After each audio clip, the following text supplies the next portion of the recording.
I am really excited. I'm very excited for who we have speaking tonight. Normally, because whenever Pastor Armando and his wife Anna get to deliver the word on a Monday, it's because I'm not here. And guess what? I actually wasn't supposed to be in town tonight. I was supposed to be out of town handling things, but that all got canceled. Thank the good Lord. And I get to be here to experience the ministry of who I really do believe to be the greatest influence on my life outside of my mom and my dad. I remember when I was a 12-year-old kid, I was just going to youth group. I remember way too many sermons that you preached. I remember the time that Pastor Armando got fake arrested in order to get all the youth group's attention. I'll never forget the time that he had a student, we didn't know it was a student. They broke the door down and spray painted all over the walls of our little youth room at the time to get our attention. I can't say the rest. Some of them they're just too important to share on my own. But I'll never forget when I started leading worship at 13. It was Pastor Armando who every single service at the end of the day would meet me. And he would always have one compliment and one thing to work on. And he would meet me every time. And then when I became youth pastor and stepped into what I believe to be the biggest shoes at the time, because Pastor Armando and his wife Anna served as our volunteer youth pastors for 11 years. 11 years. It is the simple inspiration, the simple single inspiration behind why I decided to write a book. Because most people growing up, if they grew up in church, had a bunch of youth pastors. I had one who was faithful to serve this church for 11 years. And I believe I am who I am today because of mama, daddy, mama and daddy, pastoral parents, and Pastor Armando and his wife Anna. This church has such a healthy next generation because they rose up everyone who's in leadership today. And so while we were on this conversation about love, dating, singleness, it only made sense to make sure that they got some time to share today. They continue to serve our church as Pastor Armando is a pastor on staff. He helps pastor the Dadeland campus. His wife is right there with him. And I'm extremely excited for them to be here tonight. And I ask that you would just prepare yourself because what they've done for me is only part of what they're going to do in the room tonight. So please stand to your feet and help me welcome my youth pastors, Pastor Armando and Ana Gomez.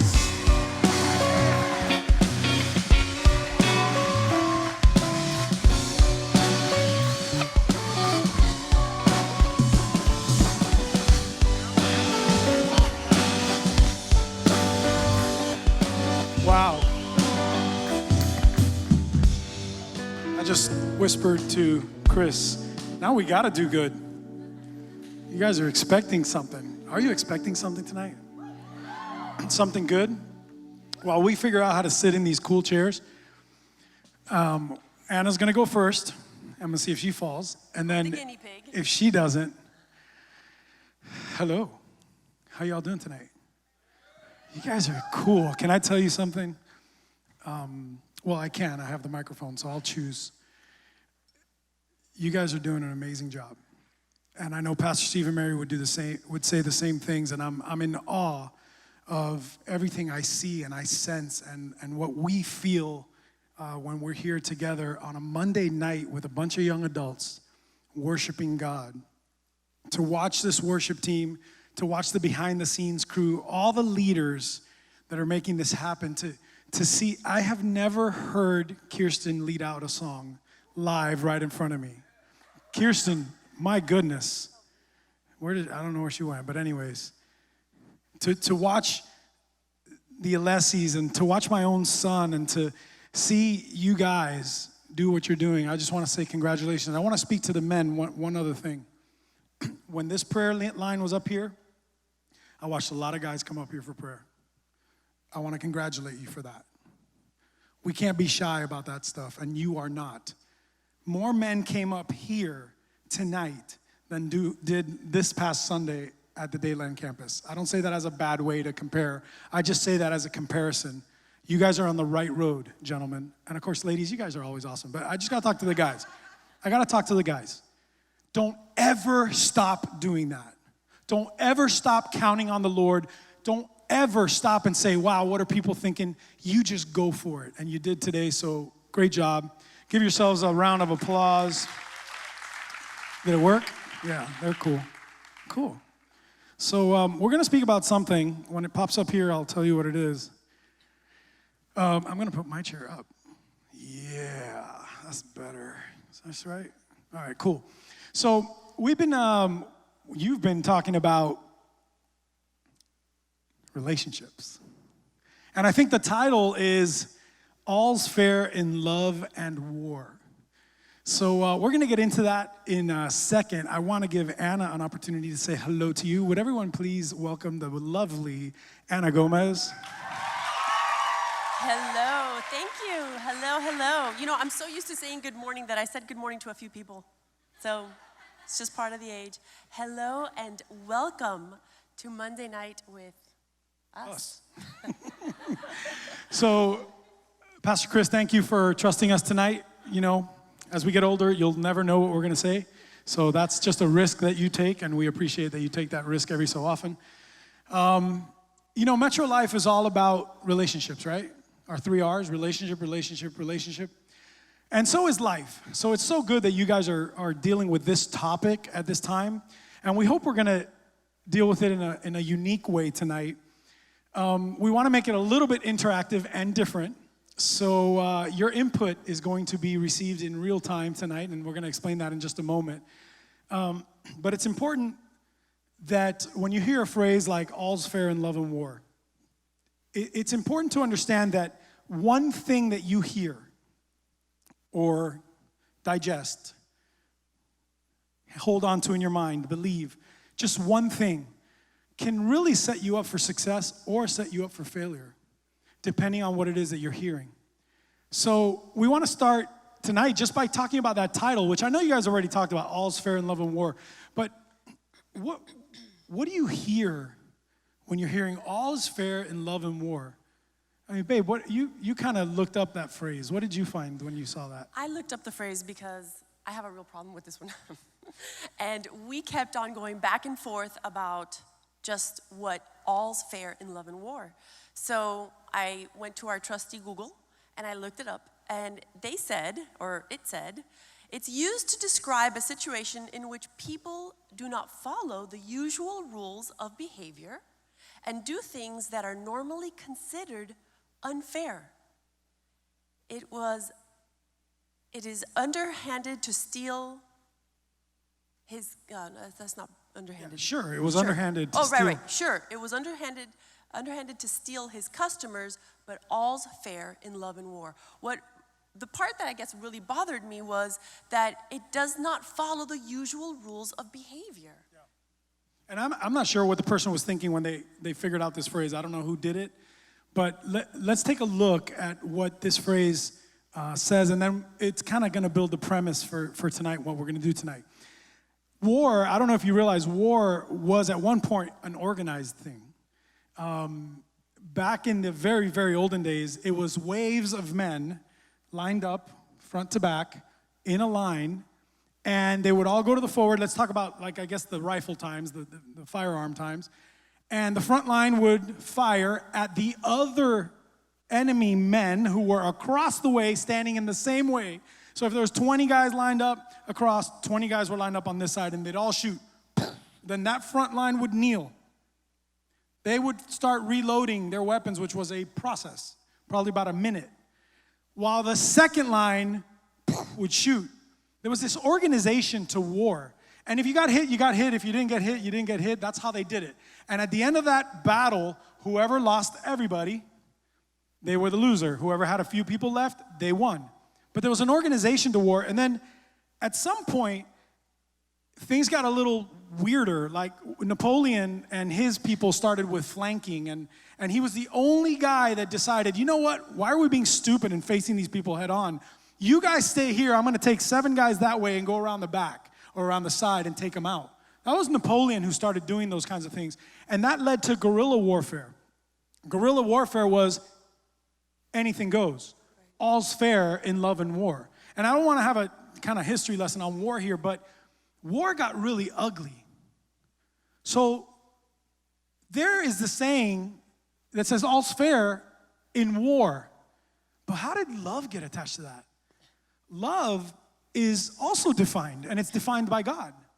God defines it as being patient and kind and loving and long-suffering, et cetera, et cetera, et cetera. It's all in the Bible. It's an action. So how did that get mixed up with war? Let me ask you a question. What do you think of when you hear war? What do you think of? What's the first thing that comes to mind? Babe, what do you think of? Well, the first War. thing that comes to my mind are secret missions. The way we fight wars today, there's a bunch of secret missions. There are special ops that are going on. There are winners and losers. There's got to be a winner. There's got to be a loser. When I think about war, I think that there's going to be fighting. There's going to be bloodshed. There's going to be casualties. We have to pick sides because we can't be for both sides. There's got to be one side that we're going to side with. Right. And there's going to be enemies. And is that really fair in love? Everything you just described, fighting, secret missions, not good. There's an enemy, right? There's an enemy. Right, so go. So I have this saying in my house. We have 4 boys. Well, now we still have 4 boys. We still have 4 males in the house. We used to have 5. Now we have 4. Now all of a sudden I'm not a male. And these guys would always be like, well, that's not fair. And I'm like, well, a fair is a place where you go get cotton candy. So in our household, we don't use the word fair because what's fair to you is or may not be fair to me. And you might consider one thing to be fair, and the person next to you might say, well, that's fair for you, but that's not fair for me. So what is fair anyway? It's relative. It is, and so that's why we got to deal with right and wrong, black and white, what's in the word. And you can see how a saying or a quote or just a word can really be misleading or destructive. So what we want to do tonight, since we're talking about bad dating advice, tonight is all about bad dating advice. We want you to do something right now. Grab your phones. Text that person that you... No, I'm kidding. Bad dating advice. So we've set up a Google number. You can delete it when we're done. This is just a Google number. It's nobody's phone number. But I'm going to be seeing it here. So part of what we're going to do tonight. And I would ask for you creative and funny types to keep your stuff for the end because I want to read that too. But I really want to hear from everyone. Here's the number. It's on the screen, right? So you want to put that number at the top of the text. And we're looking for a one sentence of the worst dating advice you ever heard. One sentence. Do your best to make it one sentence. I'll give you a couple of minutes. One sentence. You don't have to write who it's from. Yeah. There's just phone numbers coming in, so we don't know who's asking or saying. Gosh, I didn't know it was going to anything. Be on my watch. I forgot to turn this off. It's going to drive me nuts. Oh, wow. This is awesome. I'm sweating already. You guys are awesome. These things are coming in. So we're going to be looking at these through the night. I'm sure some people are still writing. Go ahead and keep writing. Look at that. Awesome. Bad dating advice. So while these are coming in, Lord, this is great. I thought like 10 are going to come in. All right. So as these are coming in, we're going to sift through yours as best we can tonight. But we did have some that we heard. So while you're still writing yours, and try to do just one, because we have now 53,000 that we have to go through. So some advice that you might hear prior to dating, and maybe you wrote this one. It will happen when you least expect it. It will happen when you least expect it. Or, don't worry, someone will come along. Someone will come along. So the reason this is bad dating advice is, when did you become powerless to timing in your life? When did you become powerless to creating what you want in your future? I mean, it's not weird science. You're not going to create a person, but you can create the atmosphere for a person to come into your life. Or you can create the atmosphere for that not to happen. This is a powerless thought. It'll happen when you least expect it. Someone's coming for you. Don't you worry about it. So we're supposed to what? Sit and wait? The problem with this phrase is that there's nothing for you to do. And that's one of the things that can really be detrimental when you really want to one day have a family, you want to end up with someone, you want to get married to someone, you want that to happen at some point in the next few years of your life, or maybe even sooner, but you have nothing to do. That person's just going to stroll into your life. That is a powerless thought. Right. What is it anyways? It's going to happen. What is it? Like this magical thing is going to happen? So, magic and you had fairy something, love dust. Yeah. I don't know. So I had a problem with when you least expect it. So I'm a girl. I'm always expecting something. Anybody else always expecting something? So when you least expect it, so if I'm always expecting something, what then? I mean, sorry. What? Oh, you're laughing at that already. Go ahead. Keep going. So if I'm always expecting it, you know what? I'm never going to get it because I'm always, so when I least expect it, but I'm always expecting so when is it going to happen? So you mentioned about what do you do? So this is what we're called to do. We're called to steep our life in God.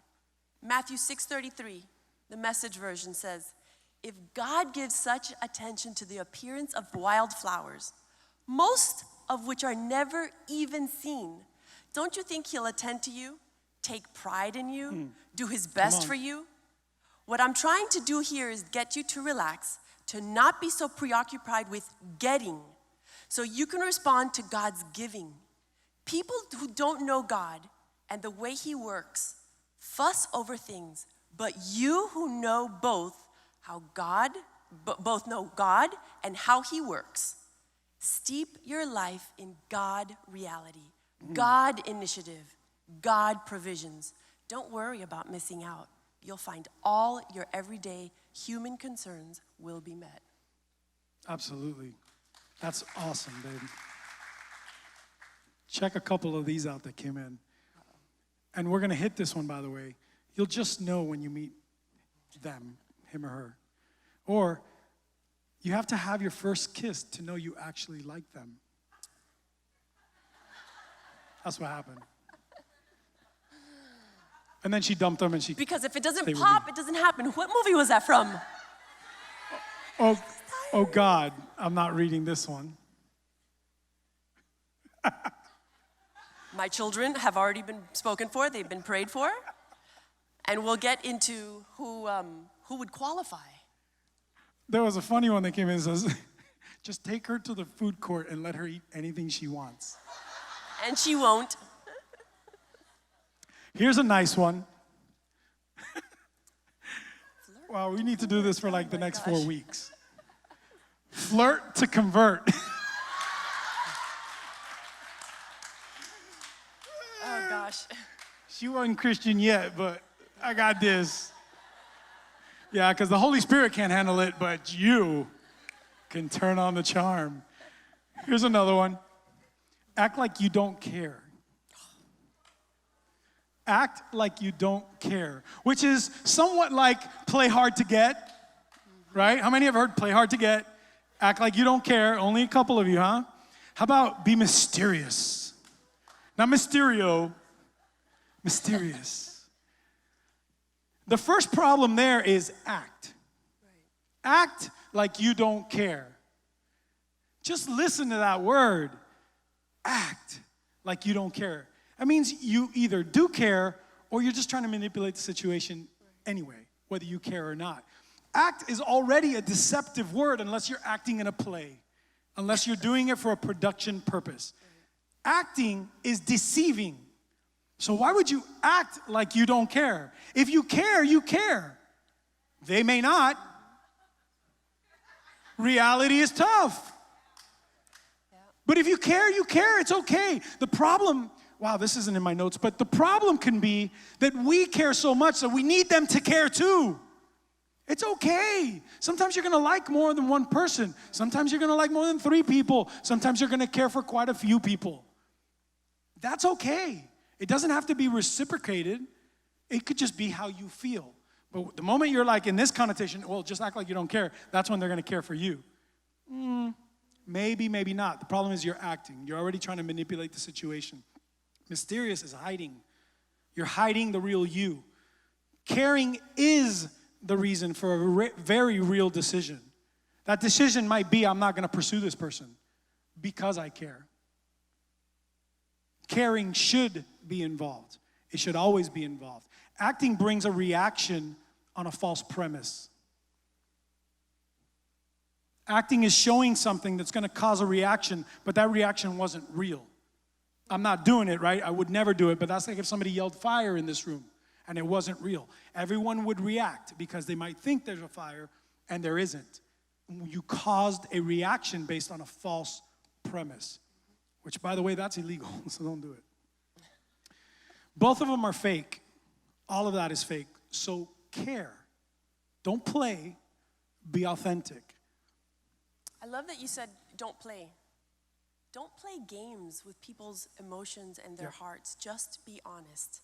Be clear to let someone know they have the green light. Be clear to let somebody know they have the red light. Yep.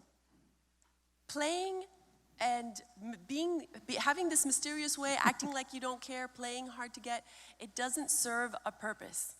Ladies, if there's a guy that you like, either you give him the green light or you give him the red light.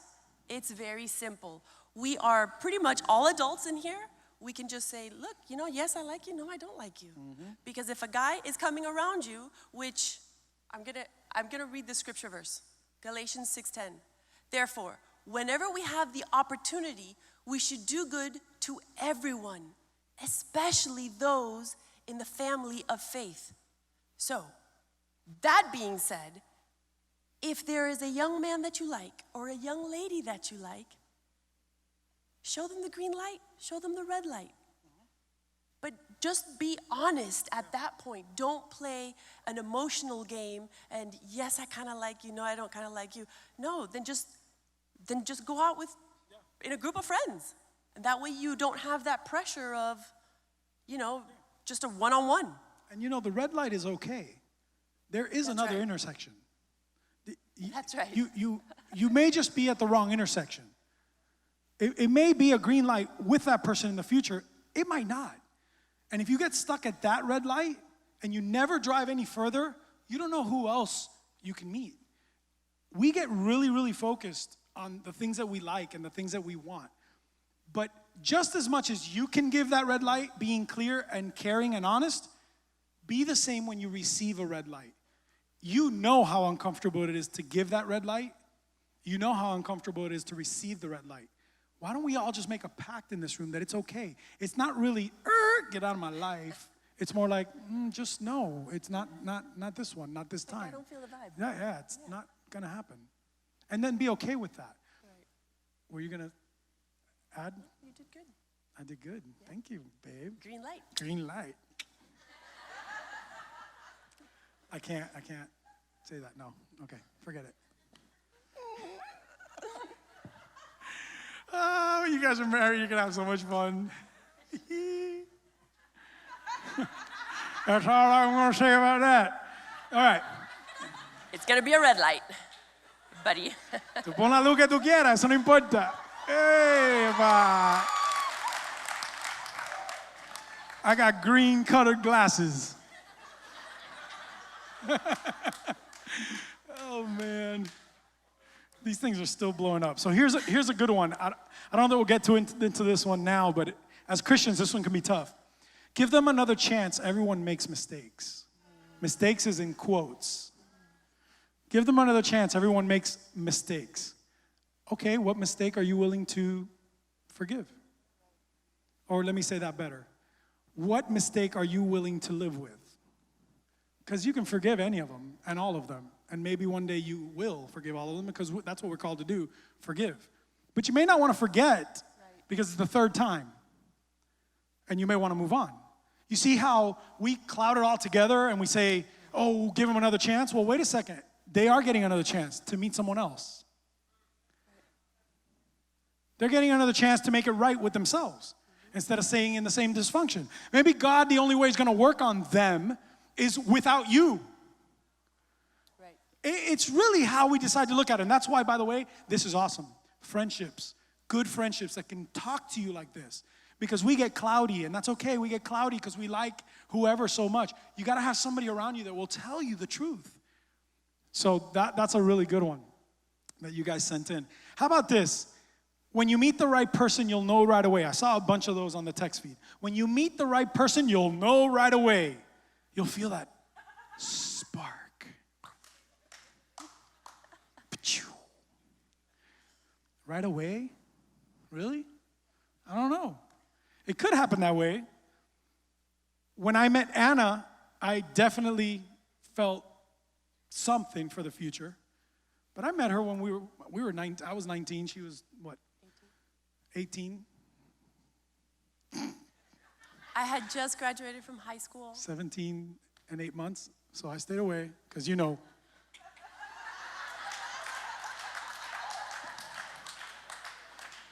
But I found out when her birthday was. One of my favorite things to do is embarrass her. So anyway, so we met young, but listen, we didn't get married till later on in life, 24 or 25. I was 24, you were 23 or 25, 24, something like that. 22. That was a lot of years after. And 22. Ana Gomez, nice to meet you. Good to meet you too. Point is, I thought there could be a possibility, but a bunch of years went by, and we kept in touch here and there. And then at one point, we were at the right intersection. And then that was the green light. But it wasn't like this you'll know right away thing. It was a communication thing. It was a time thing. It was a life thing. And just that whole right away, sometimes the person's already there. What's up with when you meet the right person? What if the person's already there? Why are you waiting to meet them? What if you've already met them? Right. It's just, we just can't walk around life thinking that this explosion is going to happen and the right person walks in and all the lights turn on and the angels sing. That's a movie. It might happen that way. There are high school sweethearts that end up married. That happens, but it's not every time. So we got to be ready to know that sometimes the person could be there. Sometimes it's really time and effort. Time and effort that's going to show if they are right or if you're ready.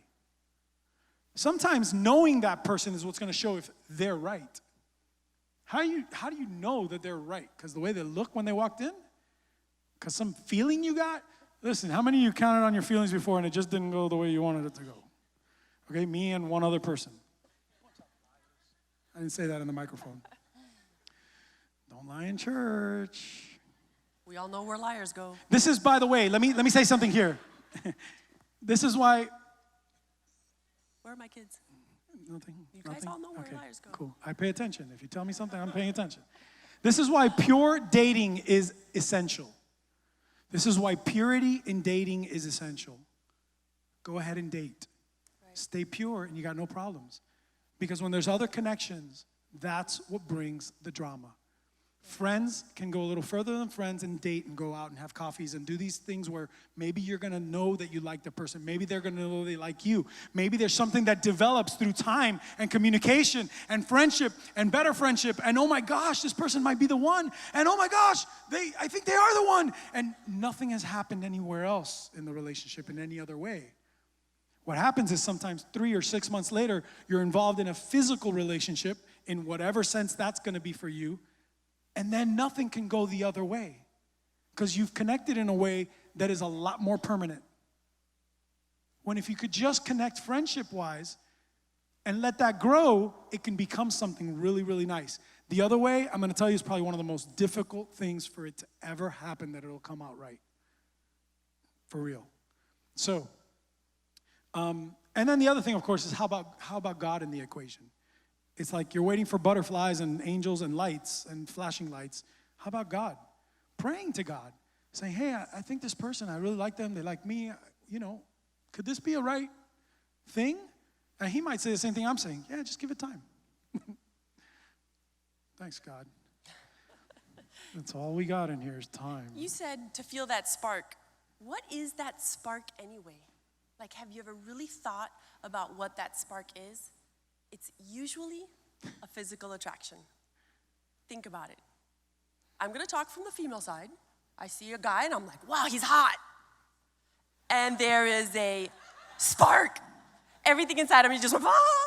Wait a minute, what do you mean you see a guy and you say, wow, he's hot? I totally missed that. I'm reading these people's, whatever, go ahead. Pay attention, you're gonna be quizzed later. Sí, la luz roja va a ser para ti. The spark is a physical attraction. All right, the other part was when you meet the right person. All right, so let's turn the table around. How about you be the right person? I became a better wife when I started being a better version of myself. You know, we are imperfect people always striving to be the best versions of ourselves every day. So the guy that I am married to 25 years later is not the same man I married 25 years ago. And so he worked on being a better version of himself. I worked on being a better version of myself separately and together. And so you're waiting for the right person, you be that right person. You start making it right with God. You start reading and finding information that is gonna challenge you. You come to church on Sunday, on Monday. You connect in a connect group. You get around other people that are gonna sharpen you. Get around people that are going to lift you up and take you to the ways of, to take you to God's ways. Not people that are gonna pull you down and people that are gonna take you another route into this drama triangle. That's not what we're called to do. We are called to be a better version of ourselves. So you be the right person. Don't look for the right person. You be that right person. You know, and a text came in along with some really funny ones. We got to find a way to read these at some point. But this one is good. Don't worry, you can change him.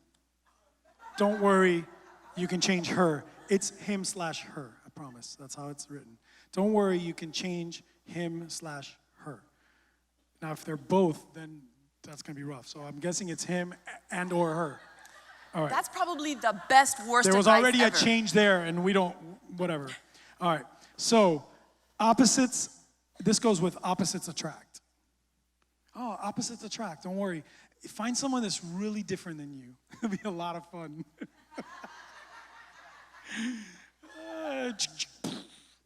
Okay, really different than you?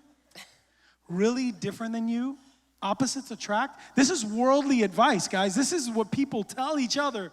Opposites attract. Well, you might have some different likings than the person that you marry one day. And you might have, I might like to go fishing, you might like to go running, whatever. That's not the point. Really different than you? Opposites? What's the opposite of a Christian? What's the opposite of godly? Opposites might attract, but opposites may not be the best people to get together with. Right. And when I mean opposites, I mean opposites. Again, everybody's got a personality and different likings. We all understand that. But opposites, from your values, from your core beliefs, you want that rebel? You want that girl that's like, oh, woo! She parties, man. She can get out there with, she can take down the whole table. She can drink more than anybody. Really? I want mom to meet her. Said no one ever? Said no one ever. You brought something up while we were studying about not being unequally yoked. So 2 Corinthians, you guys, I'm sure know this. The message says, don't become partners with those who reject God. How can you make a partnership out of right and wrong? That's not partnership, that's war. Is light best friends with dark? Does Christ go strolling with the devil? Do trust and mistrust hold hands? It's impossible. What happens at the end of when opposites attract? So you get together with, you hook up with somebody because you're opposites, because there was a spark. Hook up in our day didn't mean hook up in your day, by the way. Did I just say something bad? That's okay. Oh. Move right along. It's their fault. It was kind of like going out on a date Yes. in our day. Okay, so please excuse me. Go ahead. So you go out with somebody and sparks fly. You guys are opposites. He's a biker. You're a librarian. I don't know. And what happens at the end of that attraction? I mean, what happens when the sparks end? You're still laughing at that stuff. It may start fun, but in the end, what do you have to show for it? Maybe another notch in your belt of another, physical relationship? Yep. What's left from that? Yeah. A broken heart? Absolutely. A broken mind? Broken relationships? Another brokenness? Straight up opposites can become some of the most volatile relationships out there. I'm talking about opposites in the core. Right. I want kids, they don't want kids. I love Jesus, they don't love Jesus. I have a moral standing in my life that I want to live by, they don't. I believe, today it might even be, I believe the United States is the best country in the planet. I can't stand our country. I mean, there's certain core, if that's your core, if it's just politics, you probably get over it. If you have core values, like that are godly values, that I honor my parents, I don't honor my parents. These are really strong cores that you don't want to be opposites with the person that you're with. So there is some Christian advice that in the next, Chris, 5 minutes? Just about 5 minutes? I know, but I want to be respectful of time. We'll go for 5. How many are good for 5 minutes? 10 minutes. 10? You're good for 10 minutes? Can I get a 15? Can I get a 15? Can I get a 15? Can I get a 15? How about a 20, 20, 20, 20, 20, 20 in the back? Yeah, beat me to it. I was going to do that. You were going to do that? I was. I jumped the gun. All right, we'll go for a couple more minutes. That means 10. So, how about some Christian advice? Right? So you're looking for the right person. Maybe you're with the right person, or maybe you're with a person. Some Christian advice would be look for growth. Look for spiritual growth. Not always the perfect Christian. Because I'll ask you, are you the perfect Christian? Ain't nobody the perfect Christian. But you do want to look for spiritual growth. Are they growing in their faith? Are they growing in their walk with God? Not that they are so godly. Well, what's that mean? Godly to me is working it out every single day for the rest of my life. That's godly. I'll just be straight up. I've gotten, for relative to me, I've gotten nowhere. I've gotten to today, but there's still a bunch of years left. I got to do better every day. Pursue God better, more all the time. Get like that song says, get on your knees, surrender, lift your hands. Hallelujah. Jesus Christ, you're my God. Humble yourself every single day. Remember also, age doesn't equal maturity. Age does not equal maturity in both directions. So growth can say a lot about someone. The second thing is use social media wisely. We all are coming to terms with, our generation's coming to terms with it. Everything is going to be media. Everything. Everybody's going to need to know how to be a media person, whether it's social media or otherwise. Use it wisely. They are making cities and cities and cities of servers so that your cloud doesn't feel like a place. But the cloud is a place. It is a city of buildings. And I'm not saying so that you can one day not have to hide something. I'm just saying so that you know. Social media, just like the tech companies make it so they can always go back, and the FBI makes it so they can always go back. You got to live your life knowing that one day someone might go back through your social media. Are they going to see Jesus? Are they going to see the time that you spent in church? Are they going to see that you were part of Metro Life for 5 years, 10 years, 15 years, 20 years? What are they going to see? Or are there going to be little lapses? One is hands raised and the other one's like, right? What is it going to be? And the reason is because social media is a persona. It's a presentation. You're trying to maybe look cool or fun or awesome or carefree. A lot of times, though, we're exaggerating one thing to try to mask the other thing that we're so insecure of on social media. And we exaggerate this one thing, and it's like false advertising. Can I tell you what's going to be the best for social media? Be authentic for any media.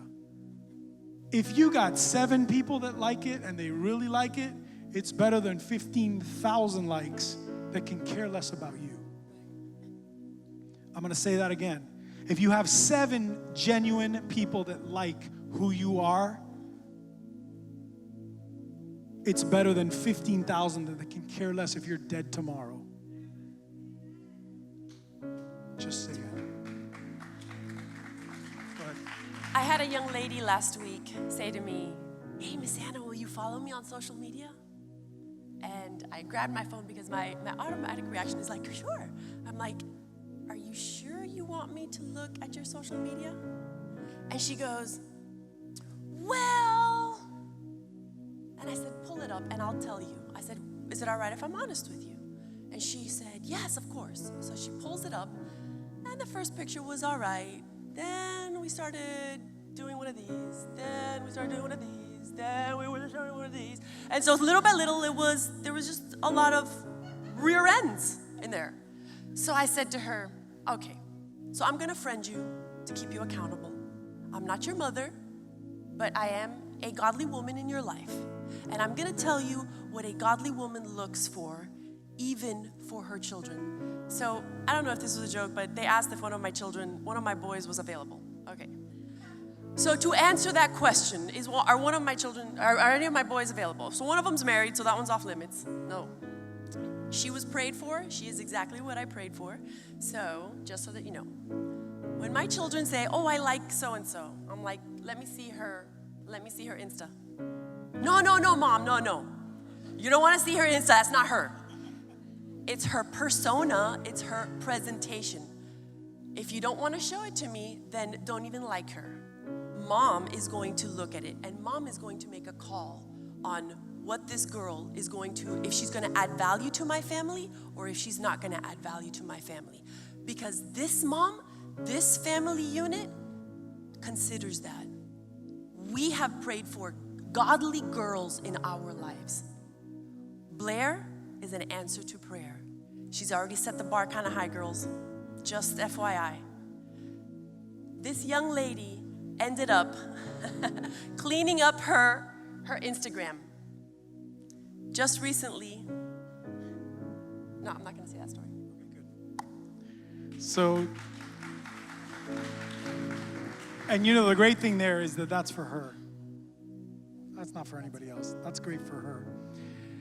I'm going to give you a couple that came in, and then I'm going to do one more, and then we'll wrap it up. Maybe we'll do a little after party where I know some people have midterms, some things you got to study, whatever. Maybe we'll have everybody who needs to go can go, and we'll just read a couple of these, or maybe have another Q&A kind of time.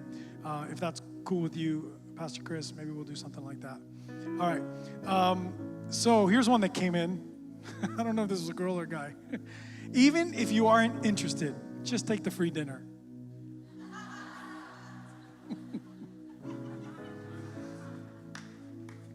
Now here's one that's a little more serious. How about Dutch?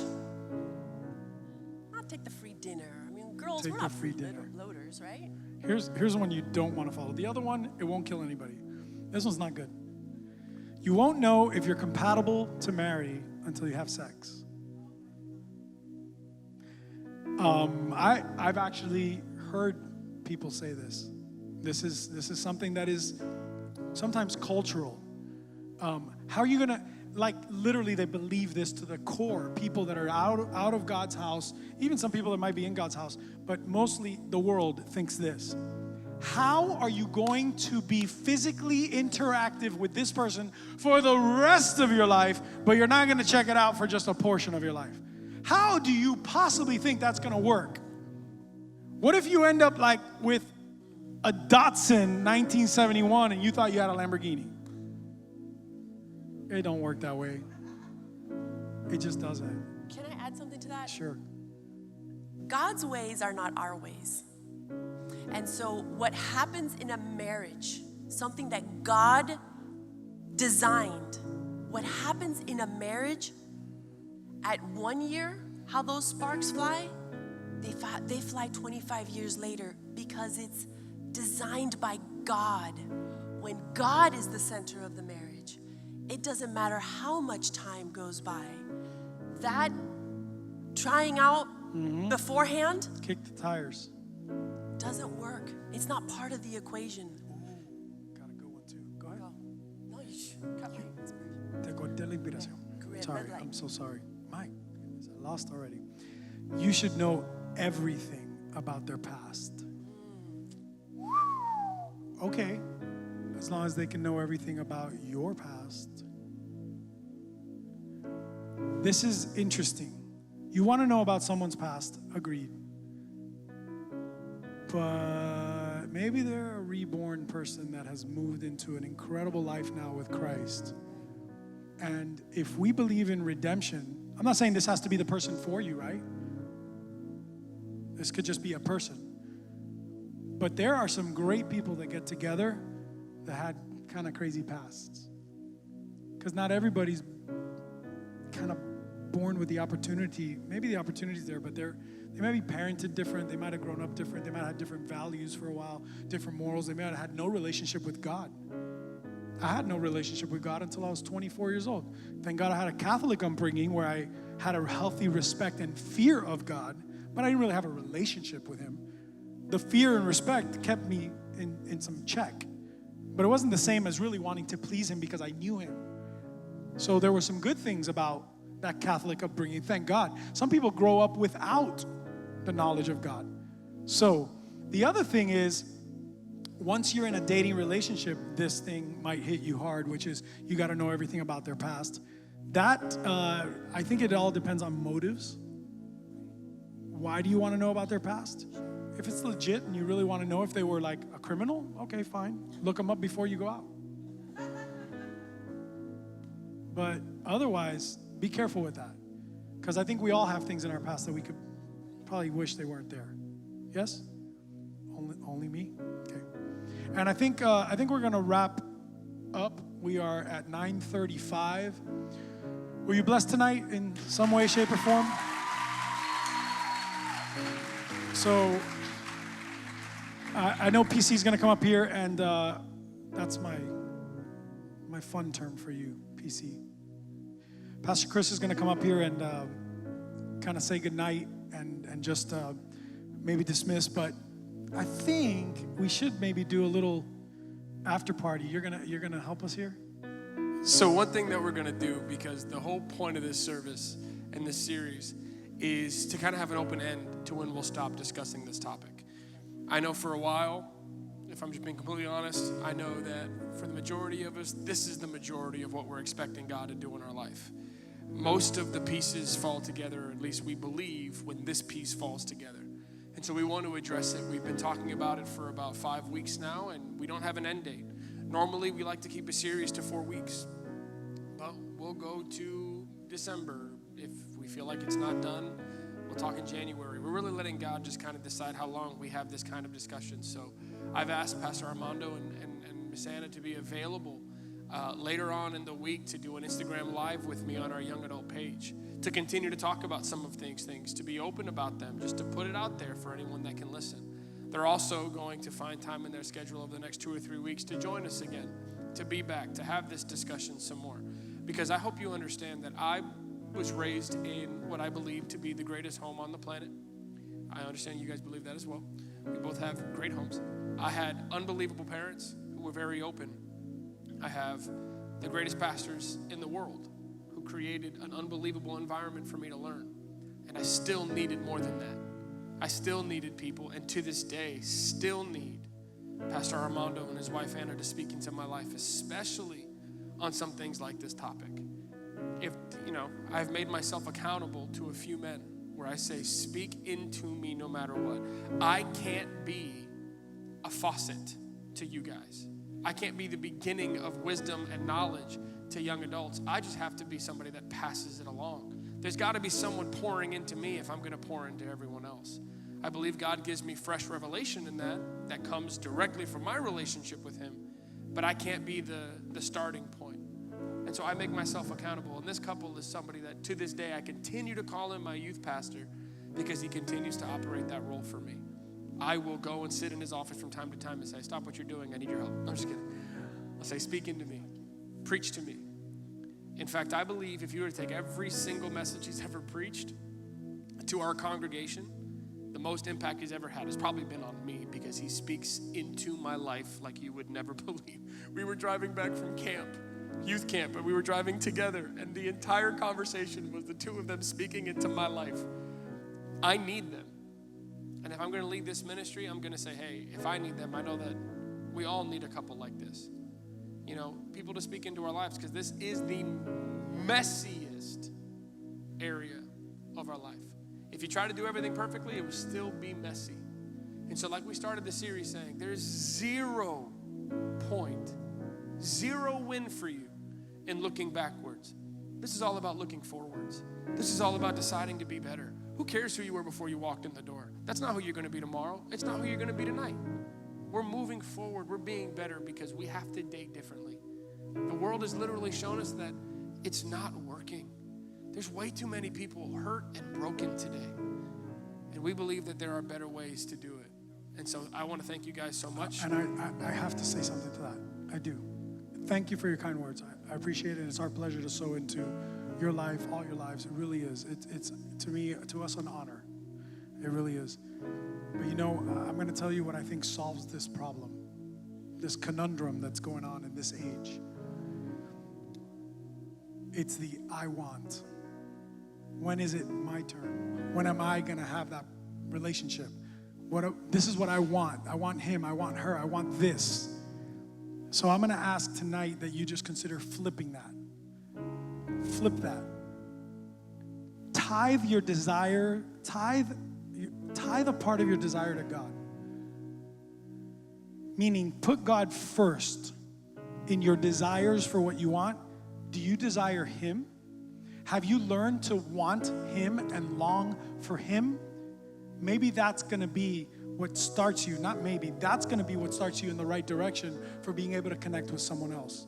Want him first. He knows we're on this earth. He knows we're made for each other. He's not wanting 100% of your time, but he does want 100% of your heart. So give him you first. And then there's an entire generation coming up behind you that you can be the person that's sowing into them and pouring into them. And the moment you put God and others as first, God's going to take care of you. When we just focus on me, how's this going to be settled and handled for me? It's normal to do that. Don't feel bad. Start with God.